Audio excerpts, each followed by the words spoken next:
TPCSI fans, you want to revolutionize your sports investing habits? Allow me to tell you about WagerWire. WagerWire is an app that helps you become a superior bettor by allowing you to sync all your sports books and track all your bets in one place. See your current action, your betting history, and stats. You could also sign up for sports books and collect bonus offers. Follow them at WagerWire on X, as it's the best account on the platform. Head to App Store or Play Store now and search WagerWire and download the app. 2,000 years long, we will never settle. Hard days, no way, with a heavy metal. No time, no fail, won't stop here. Like a torch to a flame when it burns hot. Won't stop, come on, baby, higher.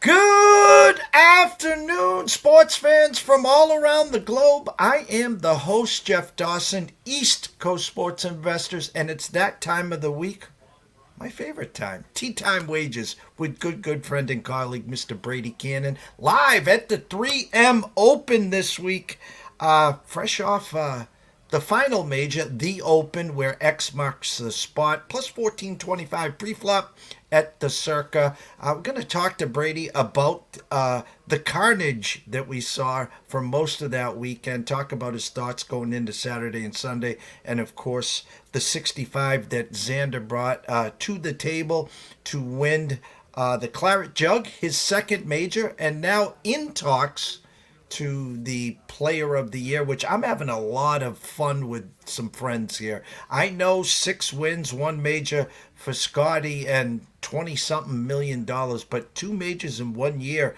I know Brady's going to say that's pretty hard to do. There's only a select few that have done that. So first and foremost, a shout out to our proud sponsor and partnerships, WagerWire. If you haven't downloaded the app, head on over to Google Play, wherever you download the app. It's free. I promise we'll take over from there. And of course, Viva Tequila Seltzer, good friend and colleague, Mr. C.T. Betts, and family and friends. One of the best tequila seltzers out there. Go try one. Tell them JD from ECSI sent you. They'll take good care of you. So without further ado, fresh from Hawaii, aloha, Mr. Brady Kannon. Hey, Mr. Dawson, yeah. Great vacation over on the islands and feeling refreshed and ready to jump on some golf and get ready for football season and everything that the fall season brings us. But yeah, it was a tremendous British Open and what a performance by XANDER Schauffele. You know, I'm kicking myself. You talked about it there. It's very rare, and guys don't win 2 majors too often in the same season. And so I didn't really gravitate towards him. I know I've been a XANDER fan. You know, we hit him at the PGA. That guy's always on my radar. But I put together a card of mostly shorter priced guys. You know, some guys in the maybe a couple. I had a couple guys in the 20s, a couple guys in the 30s. I had Shane Lowry at 45, I think was the number.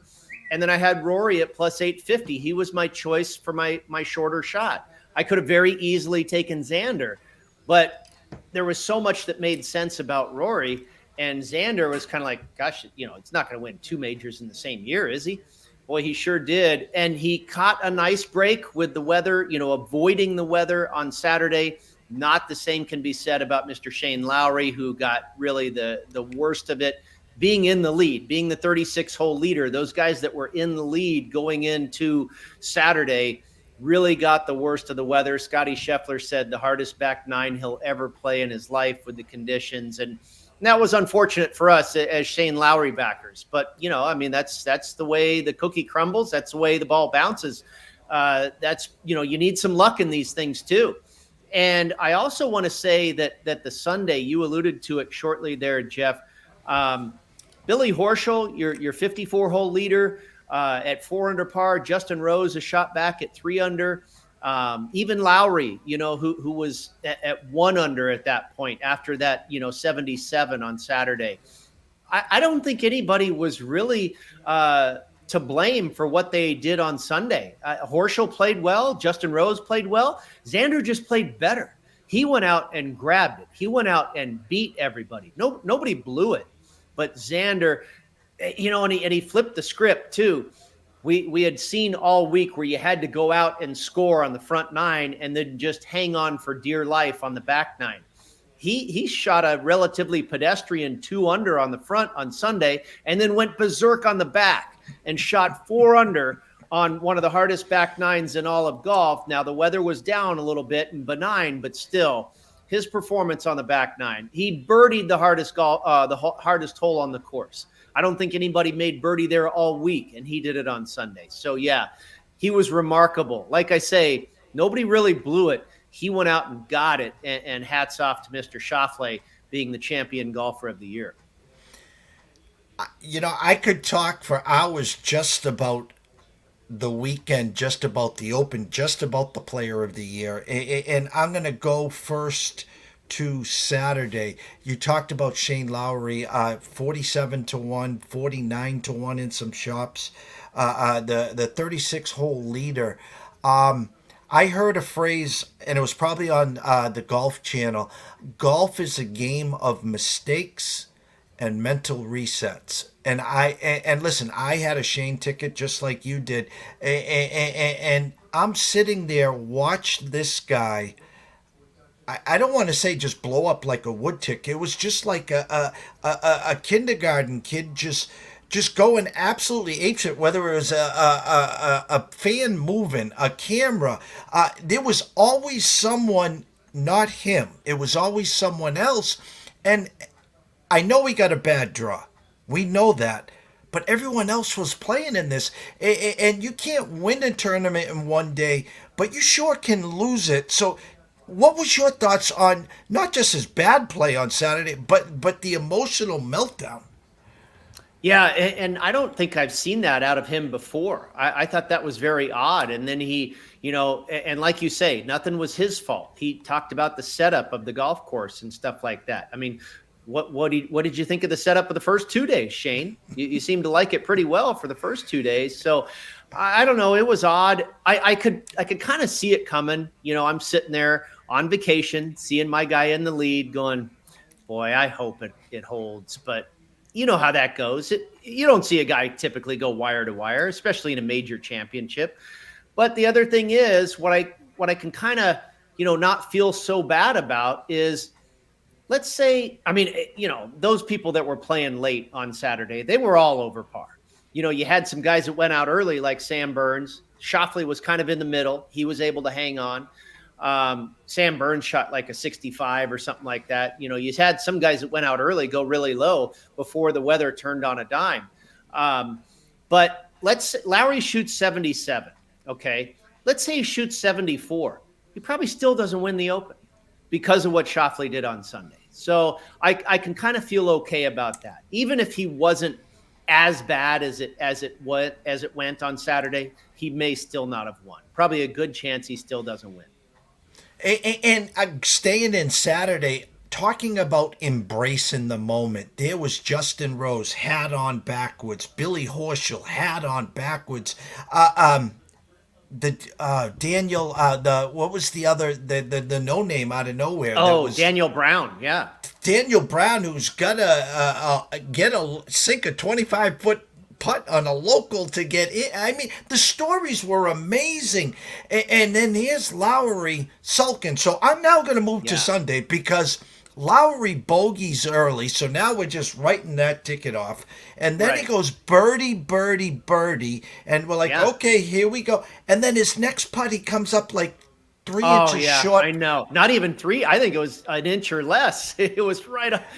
And I remember seeing that going, oh, God, I could have used that one.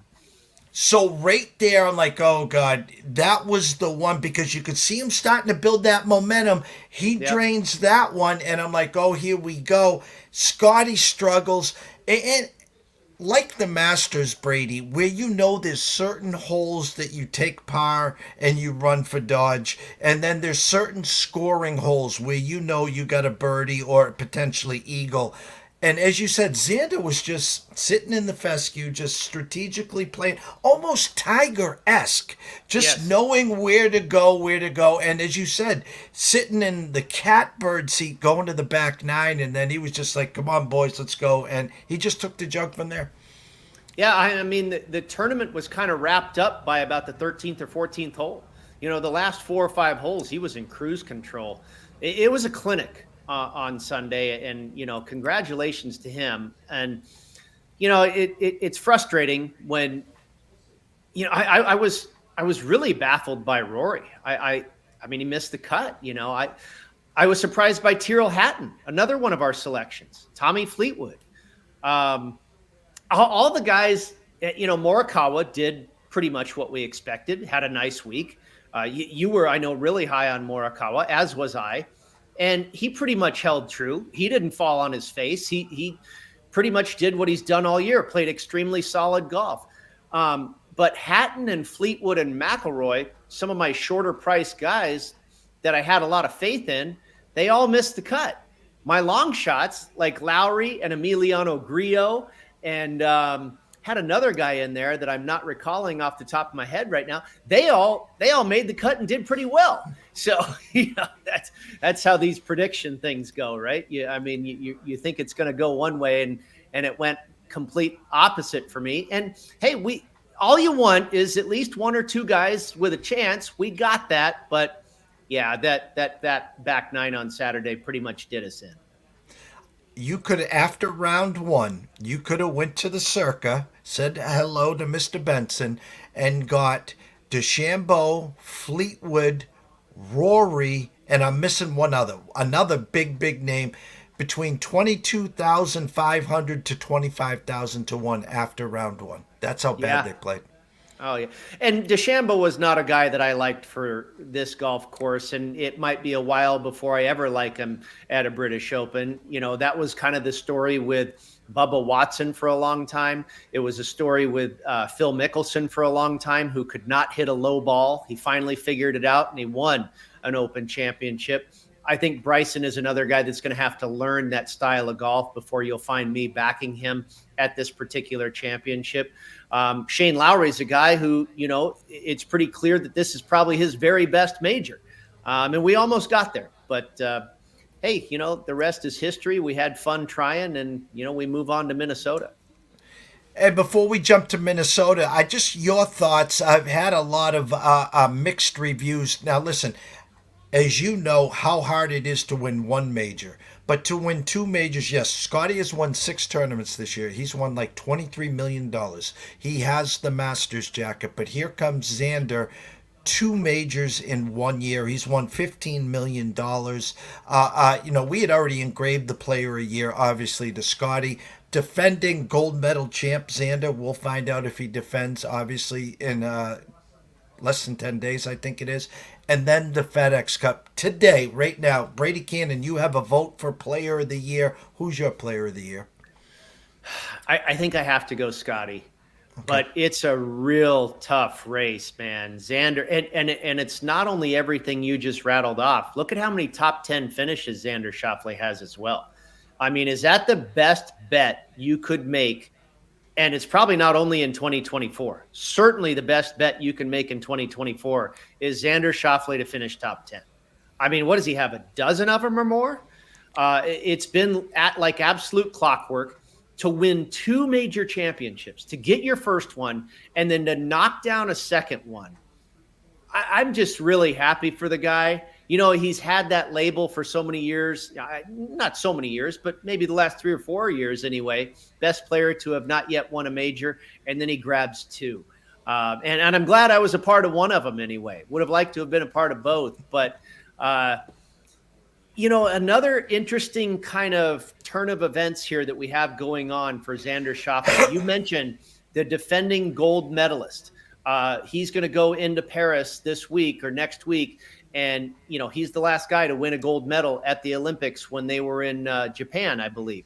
And now he's going to be the reigning gold medalist when they arrive in Paris. He is also, a guy that has won not the FedEx Cup, but he has won the Tour Championship without the adjusted scoring. If you look at all the guys in the history of the Tour Championship at East Lake Golf Club in Atlanta, he has the very best strokes gained numbers on that golf course in the world. He is the biggest horse for that course. The year Dustin Johnson won the FedEx Cup a few years ago, DJ won it because of the adjusted scoring. Xander actually had the low 4 days of golf if you just tallied up the raw scores. So he is a machine at that golf course. He's the defending gold medalist. He's the Open champion. He's number 2 in the FedEx Cup points. I don't know if he's player of the year, but I would be betting on him, and I believe the market is out there. I thought I saw it yesterday that he was 3-1 to be the FedEx Cup champion. I don't think that's a bad bet to make right now at all, Jeff. So FedEx Cup champion, yeah, I would take that bet because he's going to be probably 2. He's going to have a big advantage. He's only going to be a couple strokes behind Scottie when we get to East Lake in a few weeks. And he is a monster on that golf course. Better history at East Lake, far better than a lot of people, and better than Scottie Scheffler. So yeah, I don't think it's a player of the year. I don't think you can even bet on that. And I'd probably give Scottie my vote. But FedEx Cup champion, as far as a bet at 3-1, or if you can find better, I'd take Scheffler. And lastly, the other 2 majors that Scheffler did not win, 7th and 8th. So he finished, as you said, in the top 10 in the other 2 majors there. Again, I could talk to you for hours, and you'd be late for Sports Grid just talking about this. 3M Open, thoughts now? Not a signature event, I assume, because a lot of the big names are not there. I'm looking at DraftKings right now. Tony Finau at 11-1, Sam Burns at 18-1, Akshay Bhatia 2,000, Thigala 2,200 with Billy Horseshoe, who had a great week last week. Luke Clanton at 25-1, Tommy Hogue and Keith Mitchell with Keegan Bradley, JT Poston, and Cam Davis at 3,000. So thoughts on initially some of those numbers, and of course what the course looks like, and what do you expect as we get ready for this weekend? Well, it's a pretty straightforward TPC design. It has to play as a resort course as it does, a championship course for the pros as well. TPC Twin Cities in Blaine, Minnesota. This is only the 6th edition of the 3M Open we've seen on tour, so we don't have a ton of history to go off of here, but we do have history on the Champions Tour. This was a senior tour event for many, many years, starting in 2001 all the way through 2018. And in 3 of the last 5 editions of that senior tour championship, Kenny Perry was your winner. And if you remember anything about Kenny Perry, he was fantastic as far as total driving and ball striking. He wasn't the greatest putter in the world. He would get streaky with the putter. I mean, he was kind of like, an old day Corey Connors, just a ball striking machine, accurate with the driver. And so I think you can take something from that, the fact that he won this 3 out of the last 5 times that the Champions Tour played here at TPC Twin Cities. We've seen some bigger hitters win it here in the 5 editions previously for the PGA Tour version. Matthew Wolff, who's now a member of the LIV circuit, Tony Finau, and Cameron Champ. So some big drivers of the golf ball that have won here in 3 out of the 5 editions that we've seen since this shifted over to the PGA Tour. So that's what I looked at. It was really very basic for me. I looked at strokes gained off the tee. I looked at total driving. There's a lot of water on the course. So, and they have narrowed these fairways a little bit on some redesign. So a little bit of driving accuracy, kind of long and straight, total driving. That's really going to help you around here. And then ball striking. The greens are big. You're not going to have too much problem finding the greens, but scrambling has been a stat that the winners have ranked really high in on the past, the 5 editions that we've seen so far. Yeah, I wouldn't call it a total birdie fest. I think you're probably going to look at a winning score of 20 under par at the most, maybe 17, 18 in that neighborhood. So you're going to have to get hot with the flat stick. But, again, a pretty stock tournament, stock golf course, not a whole lot to it. So I just looked at a lot of the basic stats like that, Jeff. And you talked about some of the guys on the board there.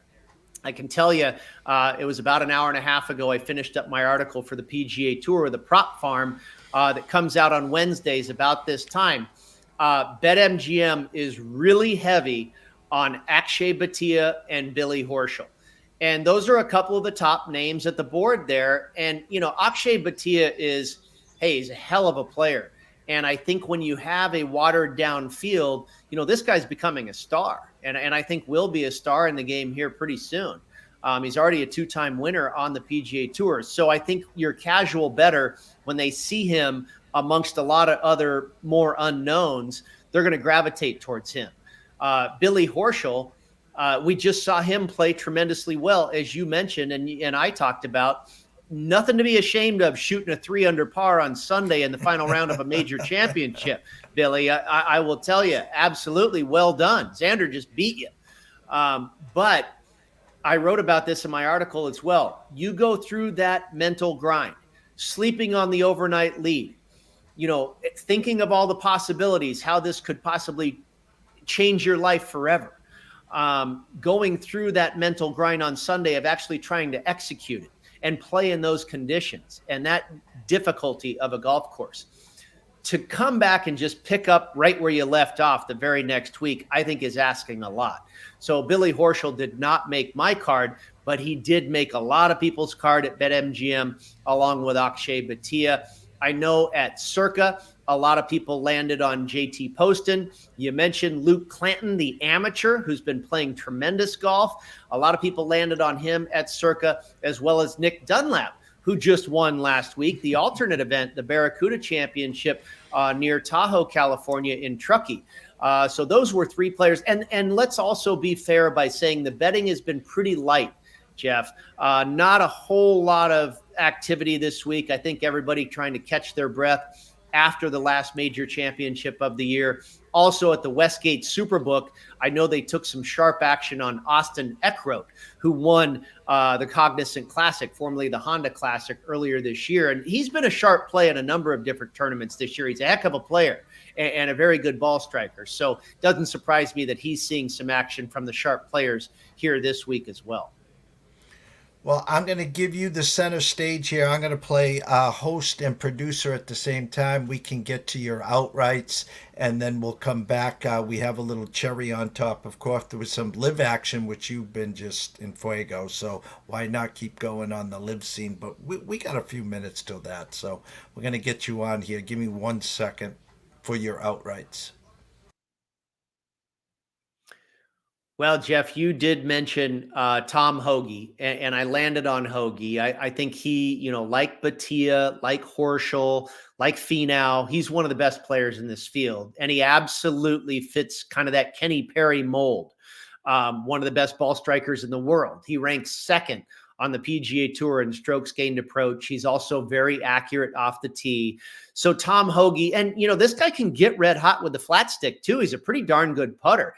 At TPCSawgrass, I think he shot a course record there. If it wasn't last year, it might have been this year, shot a 62 or a 63 or something like that. So this guy can get very streaky hot with the putter. He's done well in the past here too. He's played all 5 previous editions of the 3M Open. So I like his experience and knowledge of the golf course. He's only missed the cut 1 time. And in 2022, he finished 4th. So, he makes sense with the metrics. He's got some course history here. He's got experience here and a nice price of 30-1 on a guy I happened to land on a few seasons ago when he won at Pebble Beach. So let's see if we can cash a Hoge sandwich here again on Tom Hoge at the 3M Open. Then I went a little bit deeper, and I want to preface this by saying the handicap, I mentioned, pretty stock. Off the tee, total driving, greens and regulations, scrambling, nothing too crazy specifically about what you need to do at this golf course to be successful. As far as correlated courses, I looked at other ball striker type courses, the John Deere Classic, the Valspar, TPC Southwind, Sea Island, home of the RSM Classic, accuracy, ball striking, somewhat birdie fest courses at times, not so much the Valspar, but anyway, I also implemented a little bit of the motivational angle this week into the handicap, and you can't rely too heavily on that. You don't want to push all your chips into the motivational portion of the handicap because it's not quantifiable, and you're just playing sideline psychologist trying to guess, can these guys really flip a switch and play better because they know a lot is on the line here? I don't believe they can. But I believe it is possible to have a guy maybe more engaged, and if he's playing well or being aware. What you have here is we're winding down towards the very end of the FedEx Cup season. We've got 2 more events, the 3M Open, and in 2 weeks from now, after the Olympics, the Wyndham Championship. 2 more events for guys to get into the top 70 to make the postseason. Now, Tom Hoagie currently sits 20th. So by that number, he would already be in the Tour Championship, which is reserved for the top 30. So he knows that he just has to continue to play well. I'm fine with that type of motivation. Adam Hadwin is in a nice spot. He sits 37th in the FedEx Cup points list. So he knows that he just needs to improve a little bit to get into that top 30, to make it to East Lake in Atlanta and get into that Tour Championship. So not a lot of pressure there, just needs to play well. He's finished 6th and 4th here at this tournament in the past. So he's had success here before. What he's also got going is Montreal, Canada will play host to the President's Cup this year. Adam Hadwin is, of course, a Canadian. Mike Weir, his fellow countryman, is the captain of the President's Cup team for the international side. Hadwin is currently 11th in those standings. The top 6 automatically make the squad. The next 6 have to be captain's picks. So he's got that reason to impress his fellow Canadian Mike Weir and possibly just get there on points. So there's a couple reasons for Adam Hadwin to kind of, know that he just needs to continue to play well, which he's already been doing this season. So I like the position that he's in. He's not like some of these other guys where I'm just, pushing all my chips in because they have to get to the top 70. I don't like it so much in that regard, but I like where there's a little meat on the bone there for Hadwin to kind of be focused and should be able to continue his good play. And again, he's got course history, great short game, accurate driver of the golf ball. So he makes sense from a metric standpoint and a course history standpoint as well. And then I went with a couple of guys that I think really just kind of makes sense, most of all from a statistical standpoint. They do make sense somewhat from a motivational standpoint as well, but they may be a little bit too far on the outside looking in. And that's Chan Kim, relative unknown, certainly on the tour. He's at 60-1. He's been playing really well. He is currently 96th or 97th in the FedEx Cup standings. So certainly he's got reason to try and continue to play well here to get into that final 70. He's got a ways to go. And again, I'm not putting all my chips in that motivational handicap basket. He's been playing outstanding. He finished 29th last week at the Barracuda.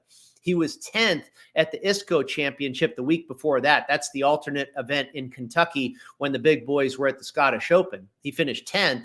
And then prior to that, he finished 12th at the John Deere Classic, another one of our correlated courses. So that recent current form has gotten him to 97th in the FedEx Cup standings. I just need the current form to continue. And the fact that he's in this tournament, a tournament he's never played in before, tells me he's aware of trying to get to that top 70. Sometimes that can blow up in your face and guys succumb to the pressure, but I like the path that he's been on so far. By the way, also over the last 24 rounds, 4th in this field for strokes gained approach and 8th for birdies or better gained. So, hit it on approach like you've been doing, Mr. Kim, and make some birdies like you've been doing, and we should be okay here. Then I went to Matt Wallace, who, really has been performing well for short periods of time in the last couple of weeks. We were on him for the Scottish Open, and he looked great. Comes out on day 1, shoots a 68. I'm going, okay, here we go. He falls off the next day and misses the cut. Comes out in round 1 of the Open Championship. I'm going, oh, now Matt Wallace is going to show up. I picked the wrong week on him. And then he fell off a little bit, but still finished 41st. So, I mean, the form, we know the guy has talent. The form has been there. He's just got to put it together for 4 days. He's had solid finishes here at the 3M Open before, never missed a cut here before. We know he's got a great short game. He's very good on approach. Over the last 24 rounds, 15th in this field for strokes gained approach, got him at 80-1. So, little bit of a mixed bag on the handicap and the reasoning, but I think I've got 4 guys for various reasons that seem to fit this week. We'll see if we can get one of them home. Let me just change this. Actually, I'll leave this here because you're going to come back on. Brady, I got one guy I got to ask you, and I like him potentially to win this week, and I also like the thought of first-round leader. He's a bomber. What's your thoughts on Keith Mitchell this week? You know, he checked a lot of boxes for me in my statistical crunch. I just don't trust him because he seems to be that guy that fits the statistical profile quite a bit. And especially, you know, like in a birdie fest or in a watered down field, he's definitely one of the class players. And he always seems to have that day, like, you know, maybe he'll shoot even par on day 1, and then he goes nuts and shoots a 64 on day 2, and you're like, oh boy, here comes Keith Mitchell. You know, he's also that guy, like, you know, if you're not on Keith Mitchell, you lose your wise guy card. He's always a wise guy pick and stuff like that. But he hasn't come through. He hasn't come through in years. He won the Honda Classic years ago as a long bomb, 250 or 300-1. That put him on the map for sure. He's definitely, and yeah, maybe you try a shot with him for a first round leader or something. Maybe you do a finish position, and who knows what kind of price you can get on a top 20. But, you know, I was on him actually, I think it was last year. He was paired with Sungjae Im for the New Orleans, the Zurich Classic of New Orleans, the team event. And they did great, almost won it. But I haven't been on him since. And he just seems like a trendy play in these types of tournaments. You can make a great argument for him up and down the stats, you know, a long ball hitter, total driver, all that good stuff, makes birdies, but he just doesn't seem to come through in the clutch. And you were talking about a finish play. We talked about it last week, and Scheffler minus 175 pre-flop top 10. Technically finished 9th. You talk about a sweat those last couple of Yeah.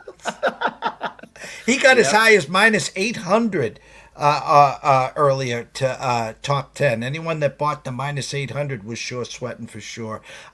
Where is the Live this week? And then I'm going to get you on here solo for the outrights.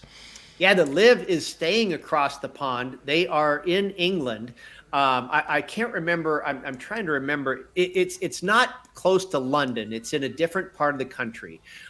It's called the JCB Golf Club, and they're following this trend of playing some really exclusive, nice properties. It was last time out when we hit Sergio Garcia at Valderrama, you know, one of the top courses in all of Europe, out there in Andalusia, Spain. And they played the course in Singapore earlier this season, where I believe it was I think we hit Brendan Steele that week. He won in Australia. I can't remember. Anyway, I can't remember who won that event that particular week, but that was another very exclusive special golf course in Hong Kong. We have another one here, the JCB Club, that we've never really seen before on the PGA Tour. I don't believe so on the European Tour either. But it's pretty cool to see Liv, you know, uncover these golf courses or rediscover these golf courses that are really special, exclusive places to play. I did some research on the course. The fairways are a little bit wider, so I think some of the longer bombers are going to be able to have some success here. And I went with it's a relatively short course. I think it's only about 7,300 yards and wider fairways as opposed to what we saw a couple weeks ago at Valderrama, which was really narrow. We'll have some room off the tee this week. And that's why I went with some more of the bomber type guys like Dean Burmester, one of the longer hitters on the Live circuit. We hit him pre-tournament for Live Miami at Doral earlier this season, right before the Masters. You know, you could argue, Jeff, that Dean Burmester has been the very best player on the Live circuit all season. He just finished 19th at the Open Championship. He was 12th at the PGA Championship. He has that win at Doral, Miami. He has 3 other top 10s on the LIV Tour this year. Guy's been red hot. So 25-1 on Burmester at LIV UK, LIV United Kingdom this week. I went with him.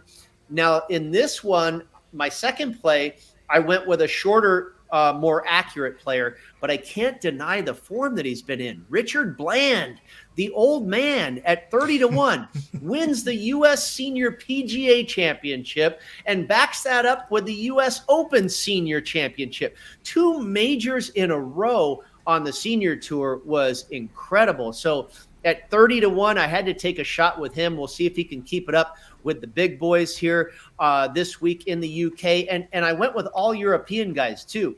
We're in England. I went with all guys that have played on the European tour, probably know this part of the country in these type of conditions better than anybody else on the LIV circuit. And then finally, Adrian Meronk, who's another big hitter. I got him at 40-1. This guy is arguably one of the most talented players in the world, and especially on the LIV circuit. Won the Irish Open last year. He's really a star on the rise, and it's kind of a shame that he went to the LIV circuit. Hopefully we get this thing back together again, because he could be a player that makes some noise on a global scale and not just the LIV circuit. He was a guy that I also played in LIV Miami when they were at Doral with Burmester and did okay that week. In fact, when we were on Carlos Ortiz not too long ago in Houston, Meronk finished second.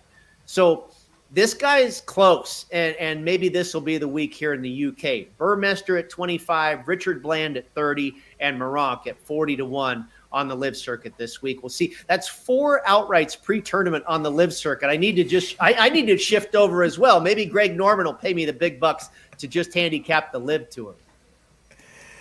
Well, it's going to be scary when they kiss and make up, hold hands, hopefully for next year when we're here. And you say, hold on, Jeff, I'm on the phone with Greg right now. And the funny story is about 15 minutes down the road is Willow Bend. And when Greg was in his heyday, the Reebok used to sponsor a Pro-Am there. So he would fly in on his helicopter, Emmett Smith, Roger Clemens, all the big dogs there. I caddied for Tim Wakefield back-to-back years there, and it was just so fun. Those were the glory days when, the Shark was on the back 9 and the world stopped. Absolutely. He was I've kind of soured on my liking for him in the last couple of years. He was my favorite player back in the day when he was so exciting, the swashbuckling style, the go for broke. And it just killed me to see him get penalized for his aggressiveness. But he was electric to watch in his heyday. The saddest day of my golf witnessing with my dad was that Sunday at the Masters. 1996. Kills me. I lasted 9 holes as my dad had tears in his eyes. I was like, I'm not going to watch the back 9, Dad. I'm leaving. Jeff, I said this, and I still believe it to be true. Had Norman won the Masters, whether it was 93, he had a really close call in 93, I think, when Jose Maria Olazabal won his second green jacket, and then, of course, 1996. Or any other year for that matter, 1986, by the way, when he fanned one into the gallery trying to catch Jack Nicklaus and force a playoff or even beat him with a birdie on the 18th hole. A lot of people forget about that. He almost caught Nicklaus and upset that historical moment in Masters history. Had Norman ever won a Masters, I don't believe the LIV Tour would exist. That's for next week. That's a hell of a statement. I like that statement. I agree 100% with you, too. The scroll has been going the whole time. Everyone knows on Twitter where to find you at Las Vegas Golfer. But as we always end this show, tell them where to find your hard copy, your written work, and, of course, your showtimes on the Sports Grid. Yeah, I'll be on the grid in about an hour and a half, 4:30 Pacific, 7:30 Eastern, and then again at 7:15 Pacific, 10:15 Eastern with Gabe Morency and Cam Stewart. You know Cam Stewart, Jeff. He is a kick. You don't want to miss that. And then, of course, everything is posted there at Las Vegas Golfer on Twitter. I mentioned earlier in the program, my article should be up now at PGAtour.com under the heading of Golf Bet. That's where all the wagering content is for the PGA Tour at Golf Bet. The Prop Farm is a good article, I think, to read every week, because you can really draw some conclusions from what the bookmakers are telling you and what books they come from. You know, some sharp stores, some square stores, where the public is, where the sharps are, and it can help you formulate your card. And then, of course, also golf.com. My article comes out there every Tuesday with the 4 outrights that we just went over here on your show. An amazing show. Thanks for everyone watching and witnessing. Let's cash some tickets, not just in the PGA, but of course in the Live. Let's go for number 5 there on the Live. Go catch Brady in about an hour and a half on Sports Grid, and then again back at 10 o'clock Eastern. So for myself, Jeff Dawson at EC Sports Investor, one and only Brady Kannon at Las Vegas Golf. We wish everyone a great evening. Cash some tickets. We'll see you soon.